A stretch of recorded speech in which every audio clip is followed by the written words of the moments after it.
तो हेलो मेरे यार, आई एम सुप्रीम के इस अमेजिंग एपिसोड में आप सभी लोगों का स्वागत है। तो जैसा कि हम सभी लोगों ने लास्ट एपिसोड में देखा था कि बिग डीपर सेक्ट के ऐसे लीडर झांग लिंगवा की एंट्री हो चुकी थी स्टेज पर। और इस एपिसोड की शुरुआत में हम देखते हैं कुछ लोग कह रहे होते हैं ये तो बिग डीपर सेक्ट और स्कॉर्पियन सेक्ट के लीडर हैं, दोनों एक साथ आ रहे हैं।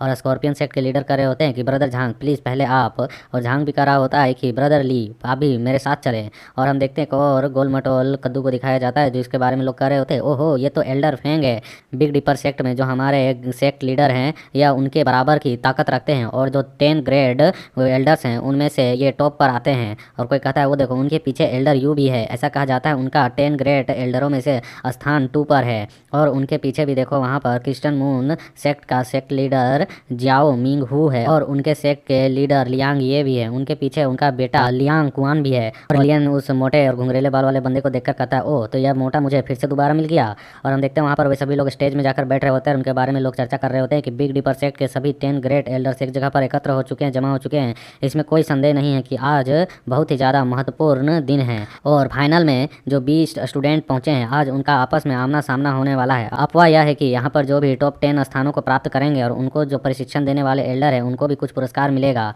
और लियन उनकी ओर देखकर कहा होता है कि झांग लिंगवा और ली फेंगयू दोनों ही अविश्वसनीय रूप से शक्तिशाली है, लेकिन दोनों का जो कल्टीवेशन लेवल है वह अभी तक मार्शल सोवरेन तक नहीं पहुंचा है। उन्होंने अभी तक मार्शल सोवरेन के लेवल को कंप्लीट नहीं किया है। तभी हम देखते हैं यहाँ पे जो झांग होता है वह कहता है कि लेस बिगनिंग, यहाँ पर जो मैच है उसे स्टार्ट करो। तो यहाँ पर वह सुन उनमें से जो एल्डर वहाँ पर रेफरी बना होता है वह कहता है कि सेक्ट लीडर क्या हम यहाँ पर जीली का इंतजार नहीं करने वाले हैं। यह सुन वह कहता है कि हम तैयार हो चुके हैं, यहाँ पर सब कुछ रेडी है, माहौल तैयार है, तो वह आना चाहता है या नहीं आना चाहता है उसकी मर्जी है, तुम स्टार्ट करो। तो यह सुनवा कहता है कि ठीक है तो मैं आपकी बातों को समझ चुका हूँ, तो चलो इस मैच को स्टार्ट करें। और वह अनाउंस करते हुए कह रहा होता है कि मैं यहाँ पर ऑफिशियली तौर पर घोषणा करता हूँ कि बिग डीपर सेक्ट का ग्रैंड टूर्नामेंट का यह जो है अंतिम दिन है जिसे आज हम यहाँ पर स्टार्ट करने वाले हैं। और इसी मैच टूर्नामेंट में हमारे आज के टॉप 10 स्टूडेंट्स चुने जाएंगे।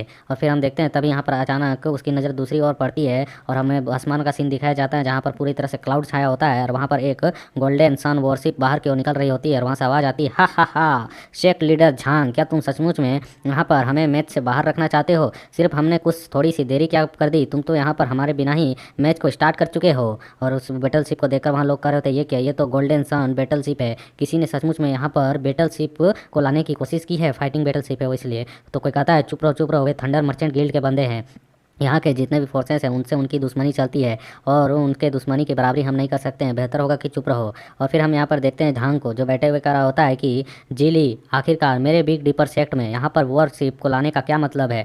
मैं तुमसे यहाँ पर एक जाहिर तौर पर स्पष्टीकरण चाहता हूँ, मैं उम्मीद करता हूँ कि तुम मुझे सही जवाब दोगे। यह सुन वहाँ पर हमें दिखाया जाता है बुढ़े को जो कि कह रहा था आखिरकार कह क्या रहे हो तुम सेक्ट लीडर झांग, क्या तुम बहुत ज़्यादा ही नहीं सोच रहे हो? और वह वहाँ पर उस कपड़े में वहाँ पर अपने वॉर बैटलशिप को छुपा कर रख लेता है और कहता है कि यह गोल्डन सन वॉर बैटलशिप यहाँ के बिग डीपर सेक्ट के उभरते हुए प्रतिभाओं टैलेंटों का एक उपहार है। और वह उस वॉरशिप को अपने उस कपड़े से फिर निकालता है जिसकी साइज छोटा करके रखा होता है इसने, और वह कहता है कि यह टूर्नामेंट चैंपियन के लिए एक ग्रैंड पुरस्कार के तौर पर काम आएगा, जो भी इस मैच को जीतेगा उसे यह वॉरशिप मिला जाएगा। और इस एल्डर के बारे में इंट्रो भी दिया जाता है कि यह थंडर विंड मर्चेंट गिल्ड का है और नानहू सिटी का एक ब्रांच है, और उस ब्रांच का हेड ये जिली है।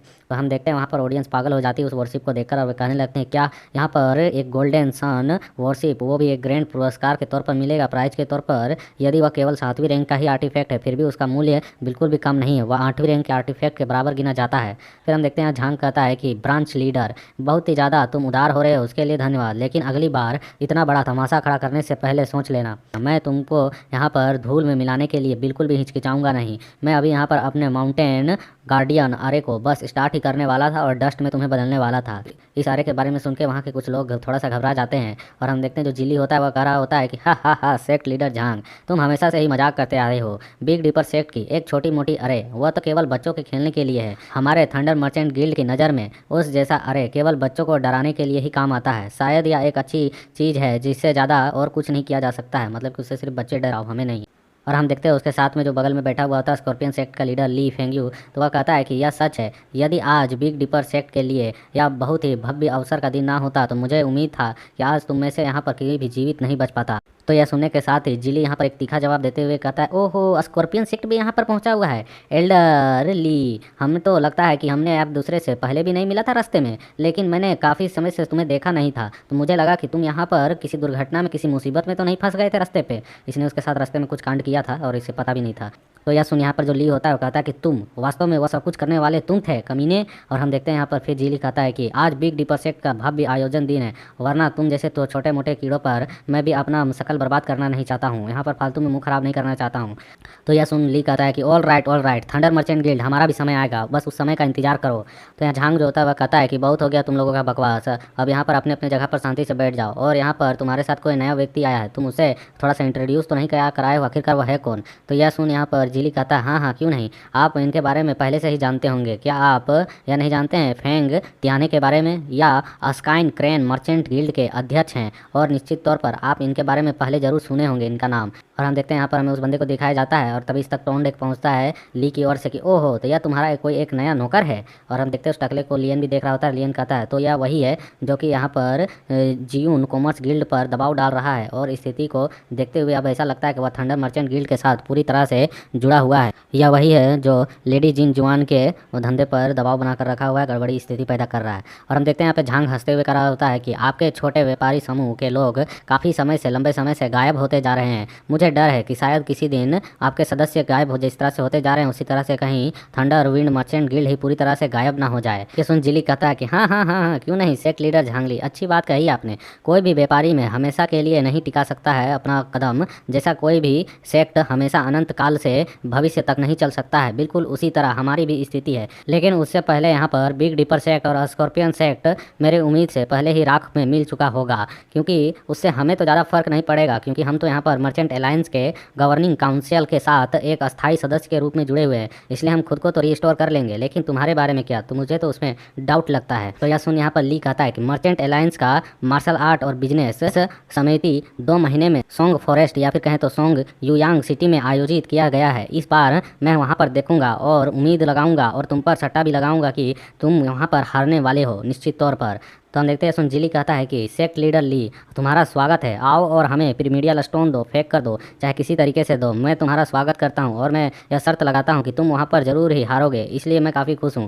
तभी हम इधर देखते हैं झांग कहता है, अरे यार यहाँ पर टूर्नामेंट जारी करो, स्टार्ट करो, इन लोगों की बकवास इसी तरह चलती रहेगी। और हमारा रेफरी भी परेशान हो चुका होता है। फिर रेफरी कहता है यहाँ पर कि सभी शिष्यगण आगे आएँ और अपनी अपनी निर्धारित संख्या के अनुसार अपने बैटल को स्टार्ट करें, द मैच बिगनिंग। और यहाँ पर हम देखते हैं मैच स्टार्ट हो चुका होता है, कई सारे स्टूडेंट्स आपस में लड़ रहे होते हैं, कोई लाइटनिंग अटैक तो कोई मार्शल आर्ट अटैक, सभी चीज़ का उपयोग कर रहा होता है। और हम मेई को देखते हैं जो कि अपने स्वॉर्ड के साथ वहाँ पर फाइट कर रही होती है और अपने प्रतिद्वंदी को हरा चुकी होती है। और हम देखते हैं इन सभी के टैलेंट्स को देखकर जो ली होता है वह कहता है कि बिग डीपर सेक्ट में सचमुच में काफ़ी फॉर्चून भरा हुआ है, ना केवल उसके पास यहाँ पर चेंग्यू जैसा टैलेंटेड बंदा है जो कि मार्शल एम्परर के काफ़ी करीब पहुँचने वाला है इतनी कम एज में, बल्कि यहाँ पर मेई डोंगर की जैसा भी टैलेंटेड लड़की है। यह सचमुच में काफ़ी अधिक खजाने हैं आपके पास। तो हम यहाँ पर देखते हैं कि मीठे बटर में नमक डालने का काम जिली करता है। और जिली कहता है लेकिन यह अफसोस की बात है कि इस जैसा रतन गलत जगह पर पड़ा हुआ है, बर्बाद हो रहा है। और झांग जो होता है वह बहुत ही शांत दिमाग का लगता है बंदा, इसलिए शांति से चुपचाप वहाँ मैच देख रहा होता है। और हम देखते हैं यहाँ पर चेंग को जो कि घूर कर देख रहा होता है अपने सामने वाले प्रतिद्वंदी को, और उसे पीट कर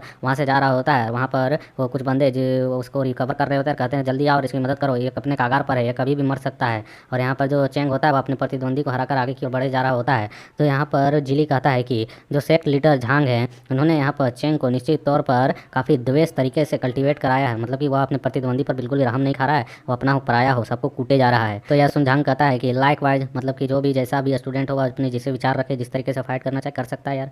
और यहाँ मोटे को देखते हैं जो कर रहा होता है, उस मूर्ख ने तो यहाँ पर सोचा नहीं और यहाँ पर चालाकी तरीके से काम किया, दिखावा करने की कोशिश कर रहा है वह कुछ ज़्यादा ही कि वह शक्तिशाली है। आखिरकार वो अपने आप को समझ क्या रहा है, वह यहाँ पर एक भयानक छाप छोड़ने की कोशिश कर रहा है और बहुत ही एरोगेंट बन रहा है। लियन अपने मन में कहता है कि वह तथाकथित नंबर 1 का स्टूडेंट है वहाँ पर अपने बिग डीपर सेक्ट में, तो चेंग यू ऐसा नहीं लगता है कि वह बहुत देर तक अपनी इस पोजीशन को संभाल कर रख पाएगा। और फिर हम देखते हैं वहाँ पर रेफरी कहता है कि तो हमारे टॉप 10 रैंकर्स मिल चुके हैं, तो बधाई हो, अब से आप हमारे सेक्ट के स्टूडेंट के तौर पर यहाँ पर कल्टीवेशन कर सकते हैं। और जो झांग होता है वह कहता है कि मेरे दिनों की यहाँ पर याद आ रही है, मैं भी आप ही की तरह कभी इस मंच पर खड़ा था और अब यहाँ पर आप सभी मौजूद हैं और आप हमारे सेक्ट के भविष्य हैं, हाथ हैं। मुझे आशा है कि बिग डीपर सेक्ट एक दिन पूर्वी क्षेत्र में पूरी तरह से अपनी प्रतिष्ठा को चारों ओर बनाएगा और जब भी लोग हमारा नाम लेंगे या सुनेंगे तो वह बहुत ही सम्मान के साथ भर जाएंगे। तो हम देखते हैं सभी स्टूडेंट कहते हैं कि हाँ बिल्कुल सेक्ट लीडर, हम आपको कभी भी निराश नहीं करेंगे और अपने इस सेक्ट के नाम को और भी रोशन करेंगे। और हम देखते हैं मई काफ़ी खुश हो रही होती है और वहाँ लोग कह रहे होते हैं कि अगला जो मैच है वह टॉप 10 रैंकर के आपस में होने वाली है, जिसमें टॉप 3 रैंकर्स चुने जाएंगे और वही यहाँ पर सेक्ट लीडर से कुछ भी विश एक मांग सकते हैं और उसे पूरा करा सकते हैं। और फिर हम देखते हैं रेफरी वहाँ पर कुछ बॉल्स को निकालता है और कहता है कि अपने अपने बॉल्स को चुन ले और यहाँ पर एक दूसरे के साथ जिनके भी बॉल्स मैच करेंगे नंबर में, वो एक दूसरे के साथ फाइट करेंगे। सभी बॉल्स में 1 से लेकर 5 तक नंबर दिए हुए रहते हैं, 2-2। तो वहाँ पर वह कहता है कि जल्दी इस मुकाबले को स्टार्ट करो और इसे चुनो। और वहाँ हम देखते हैं सभी लोग एक दूसरे के बॉल पर झपट्टा मारने के लिए लग चुके होते हैं अपने अपने बॉल को चुनने के लिए। तो हम देखते हैं मई वहाँ पर एक बॉल को पकड़ती है और उसके नंबर को देखती है, जहाँ पर उसका नंबर 1 आया हुआ होता है। और हम देखते हैं कि इस सेक्ट के जो सबसे स्ट्रॉन्ग बंदा है चेंग यू, उसका भी नंबर 1 आया हुआ होता है और वह यहाँ पर नंबर 1 को प्राप्त करके तिरछी नज़र से देखते हुए साइड में एक बहुत ही अजीब तरीके से मुस्कुरा रहा होता है। और हमें उसी सीनियर लड़की को देखते हैं जो जंगल में मिली थी। वह यहाँ पर मई से कहती है कि लिटिल सिस्टर मई डोंगर, तुम तो सचमुच में काफ़ी लकी हो, तुम्हें तो यहाँ बड़े ब्रदर चेंग यू के साथ मुकाबला करने का मौका मिल रहा है। मैं तो काफ़ी ज़्यादा ही जेलस हूँ। और हम देखते हैं यहाँ पर जो मई होती है वह थोड़ा सा घबरा चुकी होती है क्योंकि वह काफ़ी स्ट्रॉन्गर बंदा है। और उसके साथ जो कल्टीवेटर आई होती है वह कह रही होती है कि डोंगर दबाव बिल्कुल भी महसूस मत करो, खुद को सप्रेस होने की बिल्कुल भी मत दो, यह सबसे अच्छा मौका है तुम्हें खुद को परखने का। तुम्हारी जो चेंगयू के साथ बीती हुई फाइट है उनमें काफ़ी समय हो चुका है और काफ़ी अंतर आ चुका है, इसलिए ईमानदारी से कहूँ तो यहाँ पर खुद को निखारो और इस समय का बिल्कुल सही उपयोग करो और अपने आप को बिल्कुल भी पीछे हटने मत दो। इस अगली चुनौती को तुम स्वीकार करो और पूरी हिम्मत से लड़ाई करो। और हम देखते हैं यहाँ पर मई होती है और थोड़ी सी हेजिटेट कर रही होती है। तभी वहाँ रेफरी कहता है कि दोनों प्रतियोगी जिन्होंने नंबर 1 को प्राप्त किया है वह इस जगह पर आ जाएं और कदम रखें। और हम देखते हैं दोनों ही वहाँ पर मंच पर स्टेज पर पहुंच चुके होते हैं और रेफरी कहता है कि तो चलो मैच को स्टार्ट करो। और मई भी अपने पास तलवार लेकर खड़े हो चुकी होती है। फिर वह ऑडियंस की ओर देखती है जहाँ उसकी नज़र लियन से मिलती है और लियन वहाँ पर बहुत ही शांति तरीके से मुस्कुराकर उसकी ओर देख रहा होता है कि मानो जैसे तुम कर लोगी। और यह देखकर वह थोड़ी सी शर्मा जाती है। और हम देखते हैं मोटा भी इस चीज़ को नोटिस करके कहता है कि यंग मास्टर लियन, वह छोटी लड़की लगता है आपके प्यार में गिर चुकी है। लियन कहता है कि क्यों तुम इससे जेलस हो रहे हो। तो और हम देखते हैं स्टेज के बीच में जो चेंग होता है वह कह रहा होता है कि जूनियर सिस्टर मई, बिग डीपर सेक्ट की सबसे प्रतिभाशाली लड़की, मैं लंबे समय से खुद को रोक नहीं पा रहा था तुम्हारे साथ ट्रेनिंग करने के लिए, तुम्हारी ताकत को जांचने के लिए। आखिरकार वह मौका मुझे मिल ही गया।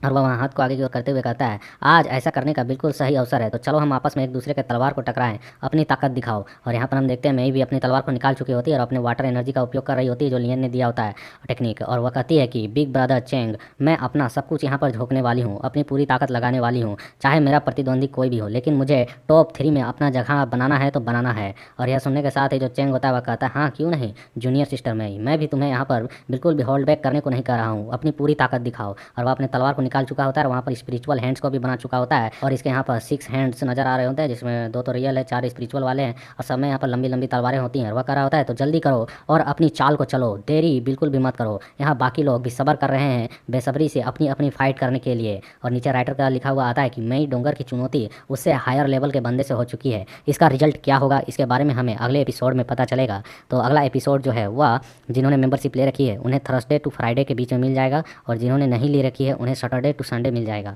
सो तब तक के लिए वेट करें। Like, subscribe, comment and support.